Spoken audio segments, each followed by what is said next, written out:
So there was a time when we had CIOs, and now there is a time where we have the digital CIOs, and that's why we have this dialogue, which is, I think, the most needed one for the hour.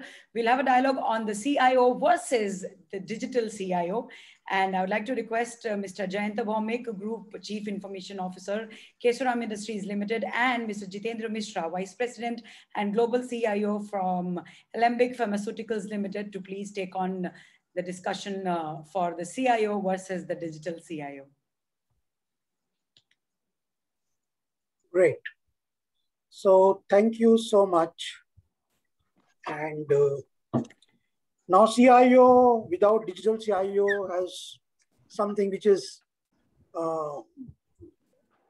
looking to the current trend is not acceptable in the market, because each CIO has to be think digitally. So digital CIO is the theme, looking to the current situation and the future, the way the technology adoption is happening in the market. So if you can differentiate about the legacy way of managing the IT operation being understood by the CIOs, now that has taken over from a couple of years from CIO to digital CIO. And over a period, if you see that there will be no sort of portfolio exist, and that will be the core role and responsibility of the CIO, and that been understood that the CIO will be initiating the digital transformation. And no as such portfolio where we say this is a CIO or this is a digital CIO. That's the mindset that need to be changed for a period where we see that a lot of digital adoption is happening and overall thought process being changed in a big way. And looking to that, the situation and the adoption, current situation, what has been taught us that without digital, it is difficult to survive. Even your economy or even for your running business operations will collapse if you are not digitally equipped. So one thing is very sure, each CIO should be understand about the importance of a digital CIO. So I will share some couple of things in my later session. I request Jayanta sir to please speak something on that. Thanks, Jitendra ji, for the fantastic start. Basically, what you said is absolutely right. We actually would see the boundary between CIO and CDO getting slowly and very steadily getting dissolved. And to go a little further, the term CDO would actually expand into digital CMOs, digital CFOs, and in fact, all CXOs would serve their roles as digital CXOs in their own function, in their own responsibilities, because it's not anymore the responsibility and role of CIO or CDOs to digitally transform and take the digital agenda forward. It's actually all the functional owners, all CXOs, to really serve as the digital CXOs in their own roles. And that's how, and that's the only approach organizations of tomorrow will take to really work digitally, to really think and operate digitally. Otherwise, it's not the work of CIO or CDOs in silos to take the organization further into a digital organization. It's not possible. Yesteryears, people would talk about digitalize operations, give the task to CIOs, or create the role of CDOs. But those days are gone. Entire organization, slowly and steadily, the entire population will actually become digital population, and everybody would have to transform their own process, own operation, own thinking into digital thinking, smart working, smart operations. And that's why organization will become digital. There's no terminology that a CDO will remain, in my opinion. I fully agree with you, sir. And if you look into the current context, if you look surrounding here, I mean, this new millennium, the way they operate and the way the technology adoption been happening and being used very effectively with the new millennials. These are the digital era. These are the digital adopted while even they took the birth, they have seen all the things digital. But when we want to clearly differentiate about the CIO and a digital CIO, I can look into that aspect when I was only looking for the ERP part or my small data center or maybe some CRM or some backend activity. So that is a typical CIO role, which no more exists. Let me accept that, because CIO has a bigger role to look into the complete DNA of the business, integrate all the processes. When we talk about that, the integration of the business, he has to look the global aspect and the global trends about the technology adoption for any business domain, whether it is a media or a pharmaceutical or any manufacturer that matter. So it has to be coupled with that, what the global trends are there and how best we can harness the new gen technology, because that is the only which will give you boost for your future business. Because now we see that the main fuel, the main engine to drive the business is a technology. If you look into that, some of the businesses, they cannot survive without technology, especially if I'm touching upon that the BFSI. You look into the banking, finance, or any such industry. If anyone or any company would like to pitch into this business, he has to think digitally. So looking into that, these businesses are the core digital native. Without that, the business model cannot be drive on that. But when it comes to the pharmaceutical or any manufacturing, the digital adoption is very fast. But looking to that, the compliances and the regulatory part, some part we see that the digital is being slow on adoption because of the regulatory and because of the patient risk or healthcare. So digital is there, no doubt about that. And from last couple of months, everybody is experiencing that how this situation has forced each and every organization to think digitally, and they are able to manage their business and their operation because of the digital technology, whatever been adopted. Some of the cases, what I would like to touch upon is like, when we talk about the technology enhancement for our infrastructure, that is a software defined SD-WAN. It has come in a very right way when we have to manage the bandwidth across our global operation. How to manage, because there is a limitation of the bandwidth. So there is a manual operation. But when we took for SD-WAN, which is purely automated, looking load balancing every endpoint, and at that particular point, which was some of the very critical time where we allow thousands of users work from home, thousands of users having your daily Zoom meetings or O365 team meetings. In that limitation, how you are going to survive? So technology, which is given a boost to adopt that business smoothness, that is how the current situation is being taken with the help of the digital technology adoption. Yeah, Jayanta sir. As you have rightly explained very nicely, so if you see in all this transformation, you have to wear a CIO hat and CDO hat, both either simultaneously or in succession.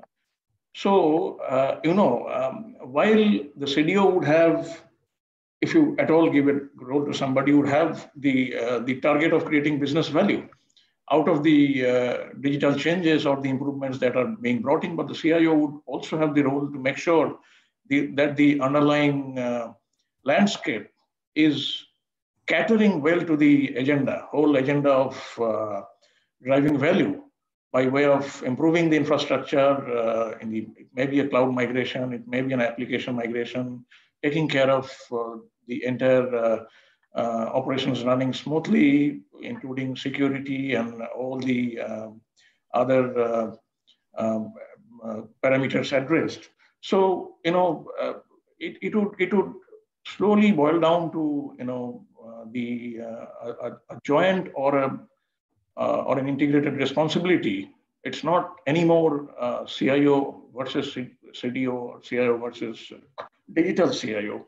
It would henceforth, maybe it might mature to become a much more business role than what a traditional CIO used to be, a bread and butter IT, or keeping the lights on IT, or running the show IT. It would slowly become a business IT role from running IT, because running IT and operational IT slowly would get outsourced or entrusted to others like cloud and partners and etc. So the entire responsibility would actually transform into creating more and more business value and going with the business.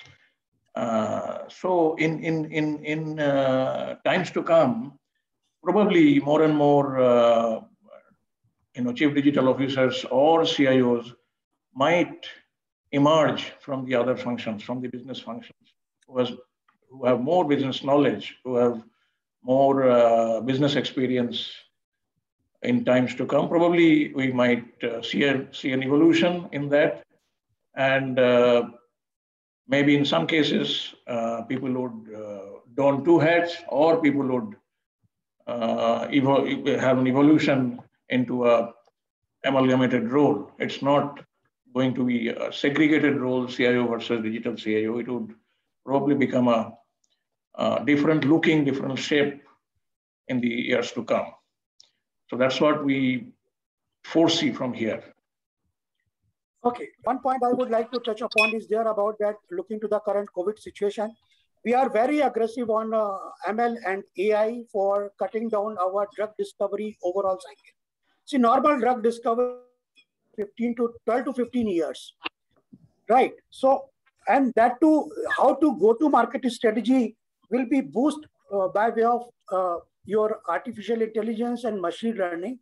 That is the project we are doing with Apple, and which has given a very good result. And we are confident that in near, we will cut down the drug cycle with a good amount of average percentage. I don't want to disclose here, but we see that these two technologies are going to be a boon for the healthcare industry, those who are discovery business.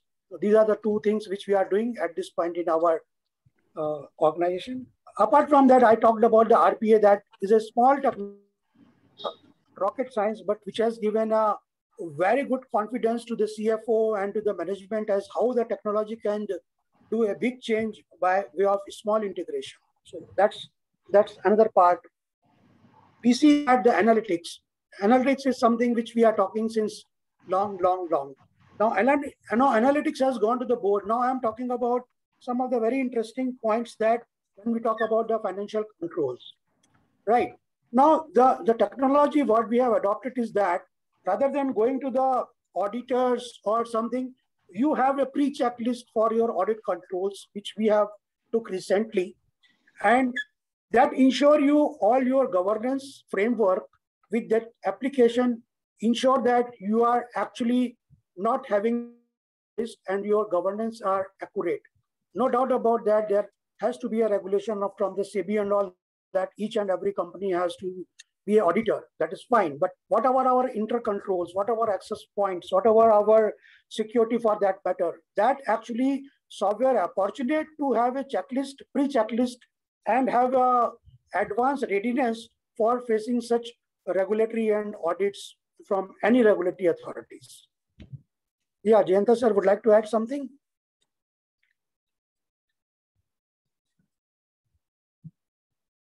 In our industry, where in manufacturing, legacy manufacturing, where we do have a lot of opportunity of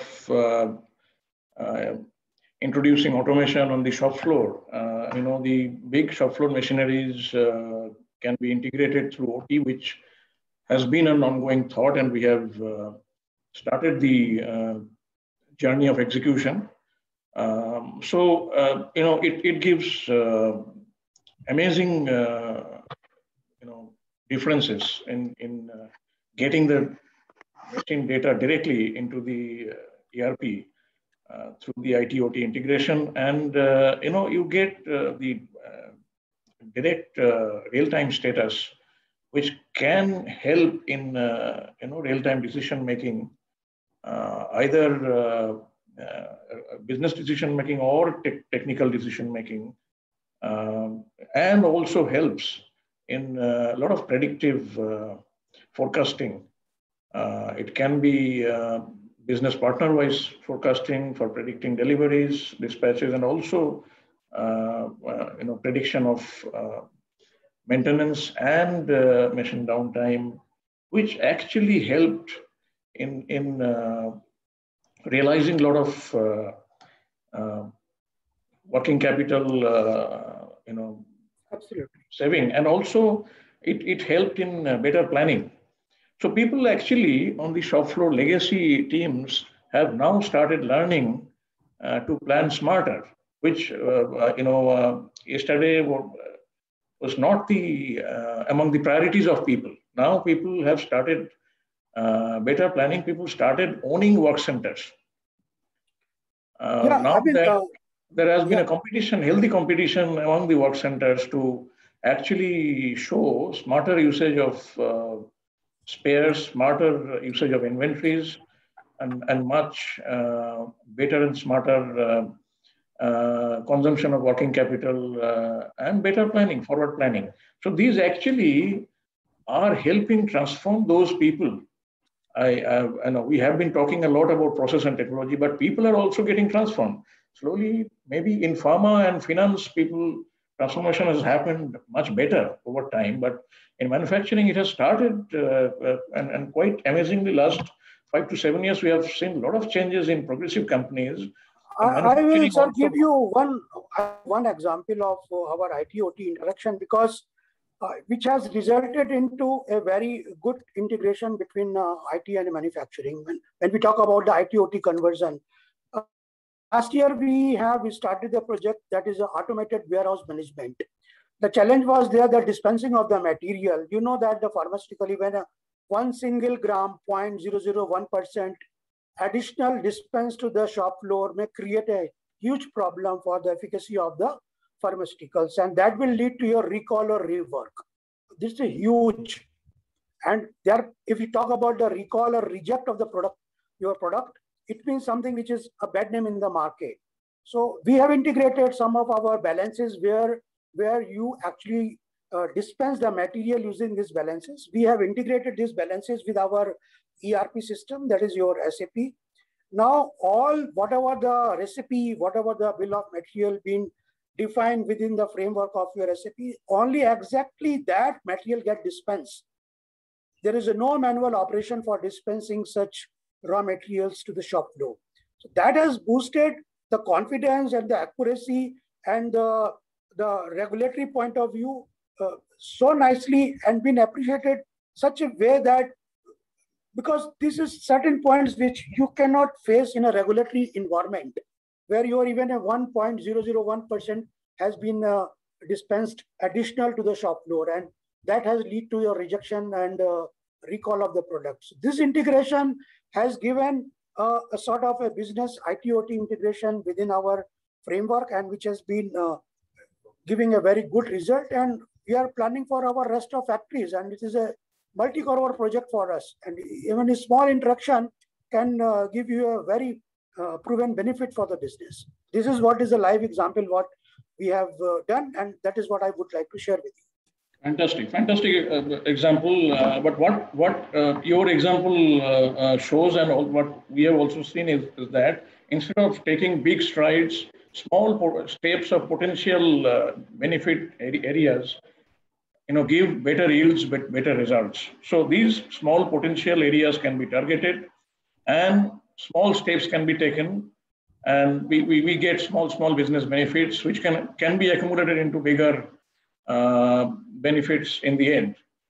So that's what we have seen, because bigger strides sometimes might lead to difficult management and maybe a big failure. So in areas of potential quick results, we have seen taking small steps and small improvements accumulate to better returns and better satisfaction, business and customer satisfaction.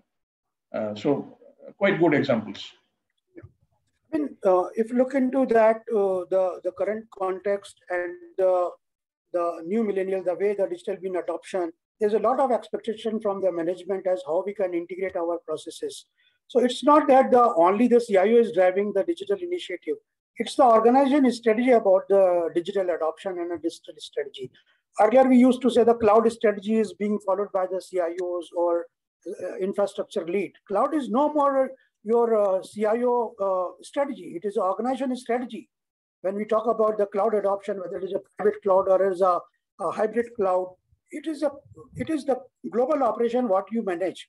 Until unless you don't understand deep knowledge about your organization, footprint, everything, the digital is being driven from CFO table itself. There are multiple questions being asked from the CFO, from the boardroom, that why you cannot digitize this, because certain things, the adoption of mobile technology, the mobile devices, the way the plethora of applications are deployed in your mobile, right? Same mindset has been coming into your environment when you come for your office places. So that's the expectation from the management, and that is how we see that the digital is no more in your IT wall. It is spread across the organization, which anybody can. I get hundreds of suggestions from my thousands of employees and they are very vital and they are very useful, which we never thought of. Let me accept that, which we never thought of, because the collective mindset of the digital will give you better boost and a better engagement from the organization perspective. It's not that only Jitendra Mishra or Mr. Jayanta will think about the digital. It is the organization agenda. It's each and everyone who participate about that will come up with a new idea and that can be digitized. That is what is from my side. The right recipe would be the partnering the business partners, partnering end users, and partnering the management and sponsors. That's how the right transformation, be it digital or business transformation or technology transformation, any transformation can succeed. Okay. I have one question for Jitendra ji. Yes, maybe offline you may like to share your insights as to, you mentioned about seeking approval of some 25 crore rupees for MES initiatives in your organization. Right, so with the pharma industry in the news these days and you investing so much on MES, it will be great to hear your insights as to how what is your roadmap, how you are going to work about on MES initiatives in your organization. Maybe offline, not here. Sure, sir, sure. Because if I start, it may take at least 30 minutes more. So we will do one by one, sir. Sure. Thanks. Yeah, these are really interesting topics. I'll also get into an offline engagement to learn more. Sure. All right, then. Thank you so much, gentlemen, for giving us an insight on a lot of important topics that we had discussed. And I'm sure that this discussion, as Sir explained, can go on and on. It's a good idea to continue the discussion, but we'll do that offline. For now, we will be moving on to the next segment of today's agenda.